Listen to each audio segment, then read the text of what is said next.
Quer passar no vestibular, fi? Carecas de Saber te mostra os caminhos direitinho do que você tem que fazer. É 20 minutinhos, fi. É Carecas de Saber. Já começou? Ai, a louca. Olá, pessoal. Sou a professora Cristiane, professora de literatura. Hoje vamos falar de um livro que é The Best Of. É o maior livro, o livro mais importante, o livro mais explorado, o livro mais citado. E, claro, o pessoal que nos interessa é o que mais se pede em vestibular do Brasil inteiro.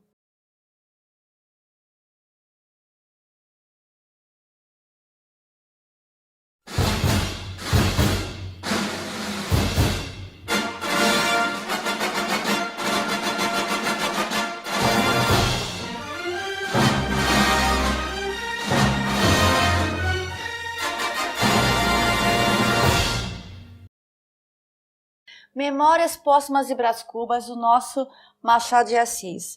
Machado de Assis, né, foi um escritor que nasceu num lugar muito simples, de família muito simples, no Morro do Livramento do Rio de Janeiro, um escritor carioca, filho de uma ex-escrava alforriada. E o Machado, muito cedo, né, teve interesse pela cultura, pelas línguas. Tem até uma historinha sobre ele que diz que ele queria aprender francês, mas não tinha dinheiro porque era pobre. E o Machado foi trabalhar na padaria de um padeiro francês. Passou a dominar fluentemente o francês estudando com o dono da padaria. Muito cedo também o Machado vai trabalhar num jornal. E aí o pessoal vai começar a escrever algumas coisas que vale a pena lembrar em relação ao Machado. Machado era gago, pessoal. Ele era gago. E isso, claro, que na vida social um pouco impossibilitou algumas coisas para o Machado. O Machado, numa sociedade racista, claro, Machado era mulato. Então, para muitos críticos, ele não era bem visto por isso. Machado era epilético também. Então, o Machado carregava, além de uma origem muito pobre, ele carregava o preconceito, ele carregava a doença, o problema de dicção. Então, um cara que teve que batalhar muito. O Machado, ele tem duas fases. O Machado começou poeta, escrevendo poesia, ruim. Também o Machado, né, ele teve a sua fase romântica. O Machado de Assis foi um escritor romântico. Lembrando, pessoal, que o Machado ele participa desse movimento do Brasil chamado Romantismo, que nasce em 1836, o Romantismo, e esses escritores, né, românticos vão tentar criar uma literatura que melhor representasse o Brasil. Então, tem alguns momentos da literatura romântica brasileira em que vão falar do índio, da Iracema, do Guarani, da peitada na palmeira. Vai ser uma coisa muito brasileirista, brasileirada, né? E também vai ter um pedaço desse romance que os escritores vão tentar explorar a cor local, ou seja, essa natureza paradisíaca do Brasil, para tentar, nessa corrente romântica, explorar o que é de mais brasileiro. O Machado começou nessa época, ele começou escritor romântico, só que ele não foi tanto pelo lado da palmeira, da pena, da natureza, ele pegou o lado mais sentimental. Então o Machado começou a escrever romances como Helena, Yaya Garcia, em que ele vai explorar a mocinha romântica pobre, tá? Então, só que assim, pessoal, se o Machado, ele escreveu 5 livros românticos, tivesse morrido até esses 5, ninguém saberia quem foi Machado de Assis, porque eram romances simples, medíocres, ruins, tá? Mas assim, pessoal, enquanto o Machado estava nessa produção ainda, ele vai escrever um texto em 1875 chamado Instinto de Nacionalidade, notícias sobre a atual literatura brasileira. Ele vai dizer o seguinte: gente, estou analisando aqui os escritores românticos, eu percebo que existe um exagero nesse chamado instinto de nacionalidade. Esses escritores estão explorando sempre a cor local, sempre essa natureza. Mas será que essa literatura que defende um Brasil tem que explorar apenas a natureza? Será que a natureza paradisíaca é o que realmente nos define? Ele vai dizer que não. Quem sabe o que melhor define um país não é a cor local, esse instinto de nacionalidade. Não é necessário botar um índio no meio do livro para provar que o livro é brasileiro. Quem sabe o melhor seja você explorar o sentimento íntimo. Ou seja, não o caráter mais externo, mas sim o caráter mais interno do personagem. Então, nesse texto, ele vai se perguntar, será que o brasileiro tem que ser retratado na obra como algo positivo, ou será que tem um certo sentimento íntimo que nos faz nos diferenciar dos outros?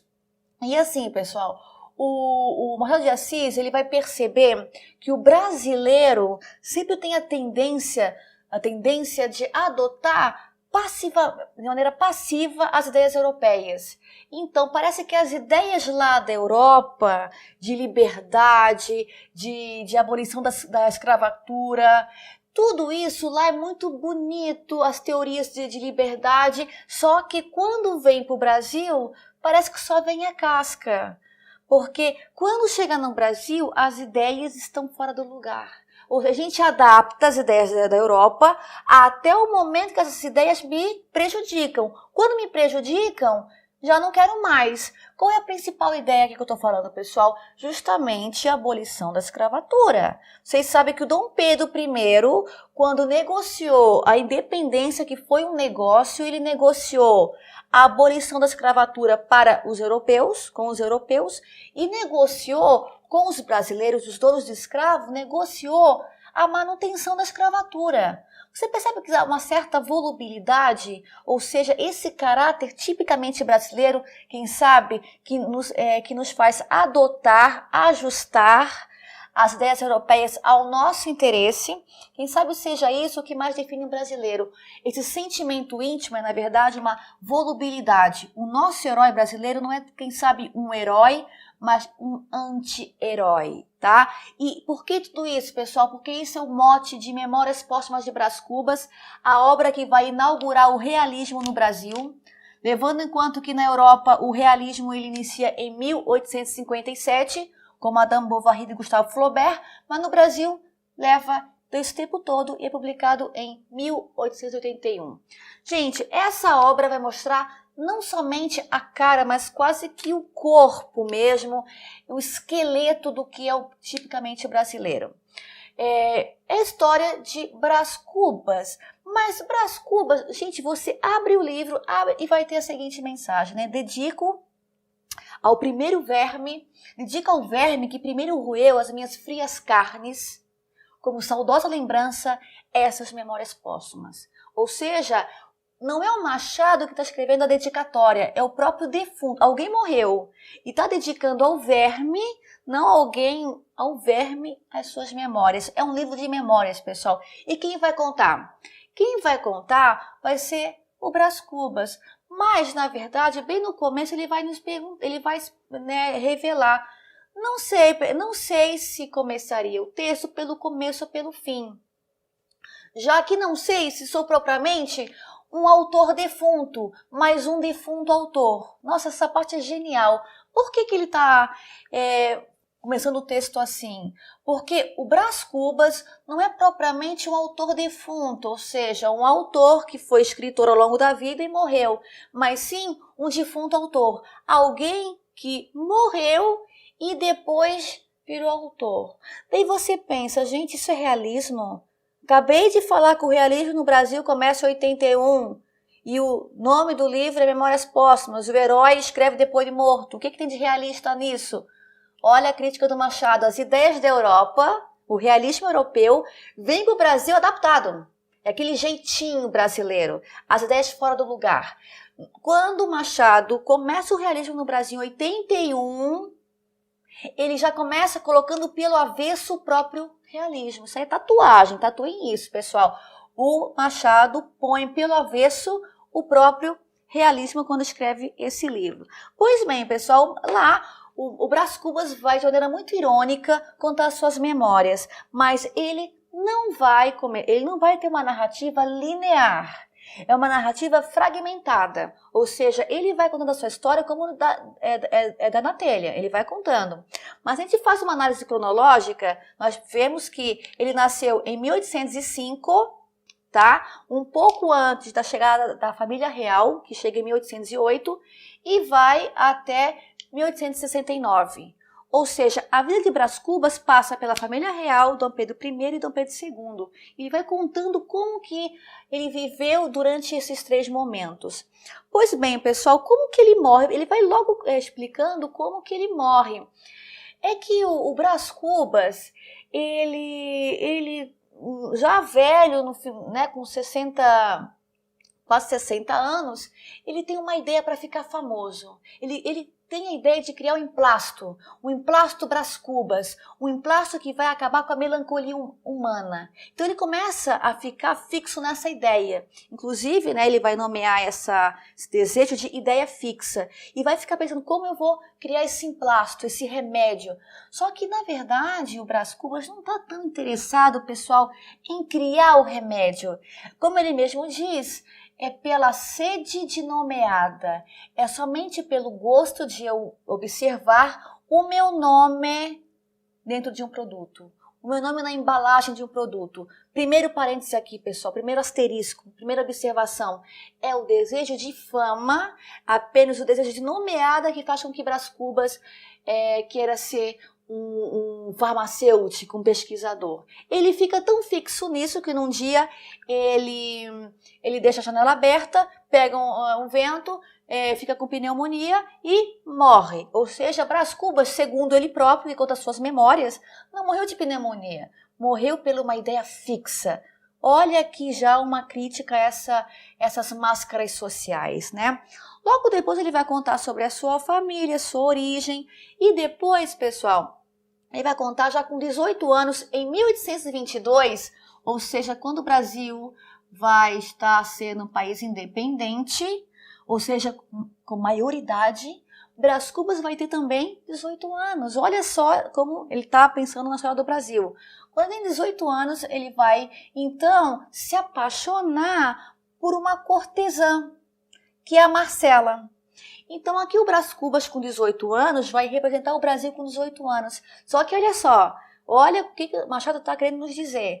Esse Brasil independente, Brás Cubas independente, se apaixona por uma prostituta, uma cortesã, ou seja, a liberdade que o Brasil está querendo, essa independência era totalmente vendida, porque o Brasil nunca foi independente politicamente, né? Então, se apaixonar por Marcela. E ali, pessoal, é uma loucura. Ele vai, é muito luxo, é muita joia. A Marcela, não posso aceitar porque ela aceita porque ela é altamente interesseira. E até tem uma certa ironia no texto que o Machado nos diz, né? O Brás Cubas nos fala, esse amor durou 15 meses e 11 contos de réis. Ou seja, olha como está aqui presa a ironia do Brás Cubas em relação ao amor de Marcela, porque, gente, claro, o Machado aqui, em 81, vai escrever um texto realista que vai, sim, desqualificar, não diria nem desqualificar, ele vai pôr pelo avesso o amor romântico, porque o amor romântico passa, sim, pelo interesse material. Então, Marcela, sim, é uma interesseira. Pois bem, o pai do Brás Cubas vai descobrir do romance, o Brás Cubas está dilapidando o seu patrimônio, dando de presente para uma prostituta, manda Brás Cubas para Portugal, para estudar o quê? O curso típico da elite brasileira da época, Direito.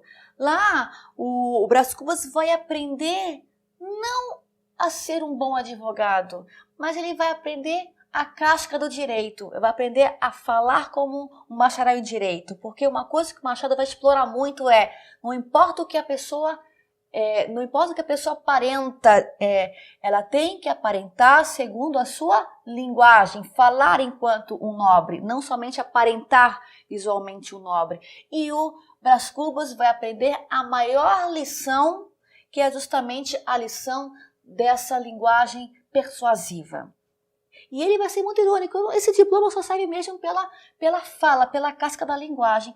Só que assim, tá lá, vai ter uma vida muito boa, vai ter vários romances lá na Europa, mas a sua mãe está a ponto de morrer, ele volta para o Brasil e aí vai ter esse momento de luto quando a mãe morre e ele vai achar que na vida não tem mais sentido, vai ficar muito depressivo, vai para o interior do Rio de Janeiro e ali, pessoal, ele vai conhecer a Flor da Moita, que é a Eugênia, que é a segunda mulher da história da vida de Brás Cubas, que Eugênia é uma mocinha muito bonita, muito simples, que vai meio que tocar esse coração. A gente vê um momento de ternura de Brás Cubas com Eugênia. Só que um dia, passeando com Eugênia, ele está bem interessado nela, ele vê que ela está mancando. Ele pergunta, você se machucou, você caiu? E Eugênia fala, não, eu sou coxa, sou manca.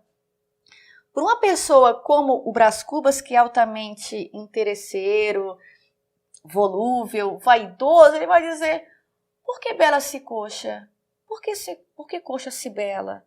Ele vai, enquanto a coitada está lá andando na frente dele, ele fica de maneira muito cruel, olhando para ela e pensando, por que coxa se bela? Por que bela se coxa? E aí, meio que vai perder o interesse por essa menina, porque ela tem um defeito físico. Pois bem, pessoal, mas não é nem a Marcela, nem a Eugênia que vão ser o grande amor da vida do Brás Cubas, mas sim Virgília. O pai do Brás Cubas tem um projeto político para o filho. Então, assim, ó, Brás Cubas, filho, você vai virar um deputado e vai se casar com Virgília, que é uma menina de uma classe social abastada. Está tudo feito. Você vai ser um da nobreza. E o Brás Cubas acaba aceitando esse projeto de vida, só que deu tudo errado, pessoal. A Virgília, no começo, vai se interessar pelo Brás Cubas, só que vai ter outra figura com um futuro político mais promissor, que é o Lobo Neves, que vai casar com a Virgília. E o Brás Cubas acaba ficando para trás. Virgília se casa com o Lobo Neves. E aí, pessoal, vale muito bem atentar que começa a carreira dos insucessos, dos não realizados de Brás Cubas. O Brás Cubas vai tentar virar político e não consegue. Tenta virar deputado e não consegue. Chega um momento do texto, pessoal, que o Brás Cubas vai querer se tornar um poeta. Não consegue. Tentar virar um filósofo e não consegue. Então, chega essa série de projetos que não se concretizam, que muitos críticos brasileiros da literatura interpretam isso como a volubilidade brasileira. Eu me torno alguma coisa quando isso me provoca um benefício material e político. A partir do momento que aquilo não é mais interessante, eu deixo de fazer. Tá? Então, essa é uma crítica muito importante do Machado em relação ao Brasil e que muitos interpretam como o sentimento íntimo. Também, pessoal, tem um momento que é bem engraçado no texto que o Brás Cubas ele vai tentar criar uma lei, mas é apenas uma lei. Olha como a lei é volúvel. É apenas para diminuir o tamanho da boina dos soldados. Ou seja, a lei não interessa porque ela ajuda alguém, apenas por ser uma lei, e isso dá um valor para Brás Cubas. E você acaba vendo que ao longo deste texto não há nada positivo nesse cara. Quem sabe, gente, a única coisa positiva é o amor dele pela Virgília, porque depois, passa-se um tempo, eles se reencontram e eles vão ter um caso amoroso. E a Virgília vai realmente encontrar no Brás Cubas o amor da sua vida. Um amor que vai durar durante muito tempo e eles nunca vão. Inclusive, quando o Brás Cubas está a ponto de morrer, quem está lá olhando por ele na hora da morte? Virgília. Será que o Lobo Neves não sabia desse caso? Sabia, pessoal. Todo mundo sabia, só que o pessoal se fazia de desentendido. E Lobo Neves também. Tá? Então, chega esse momento, Brás Cubas está tentando e ele nunca dá em nada, gente. Ele está sempre projetando, ele quis virar o boticário, não conseguiu, virar político, não conseguiu, tentou também virar filósofo, não conseguiu, e chega nesse vem, vai, que representa justamente, isso é até bom escrever, as ideias fora do lugar. Ou seja, todos os projetos de vida são interessantes enquanto teoria, mas quando chega na prática, estão sempre ocos, vazios. Isso seria a história política brasileira, que na minha opinião perdura até hoje, né? Então, o que há de característica nessa obra? Gente, aqui eu falei um pouco de maneira linear, mas isso não é característica do texto. Eu estou aqui resumindo o enredo. O texto é altamente fragmentário. Então, isso é uma característica bem importante dessa obra. Você tem trechos de acontecimentos, são pequenos capítulos mesmo, tá? Tem muita digressão. Então, ele está falando em 1822, depois volta para a sua morte. Então, sempre é um tempo que está sempre se fragmentando. Uma coisa bem legal é a ironia do Machado, e ele fala com o leitor o tempo todo. Chega no momento que tem um capítulo que chama Inútil, o capítulo Inútil, que ele fala, esse capítulo é inútil, não vou fazer não. Isso, pessoal, é uma provocação ao leitor também, tá? Outro tema que é muito importante nessa história é a mediocridade. O próprio Brás Cubas é um medíocre, que tem o direito à fala justamente porque é um senhor. Uma coisa que vale muito a pena explorar sobre o Machado, que é o seguinte, pessoal. Se no romantismo o Machado explorava a perspectiva do mais pobre, a mocinha romântica, ele agora vai revelar o Brasil a partir da perspectiva de quem manda, o Senhor. Então isso é uma diferença brutal na literatura, porque agora é como você pega o rico e manda ele olhar a sociedade. É muito mais cruel, é muito mais objetiva. Isso é o sentimento íntimo, tá? Porque você não conhece a sociedade pelo mais fraco, mas sim por aquele que manda, tá? Outra coisa, por isso mesmo, crítica social sempre muito importante no Machado de Assis, porque o Brás Cubas é aquele herói que você meio que simpatiza por ele, porque ele é altamente irônico, ele é safado, ele é engraçado, mas na verdade é o teu algoz falando com você. E se você justamente acredita nele, você vai ser mais um enganado. Pensem sempre isso. Brás Cubas é o senhor da elite, aquele que vive através da escravidão, aquele que nunca trabalhou e aquele que reproduz somente de maneira superficial a fala da Europa. Ou seja, Brasil do século XIX.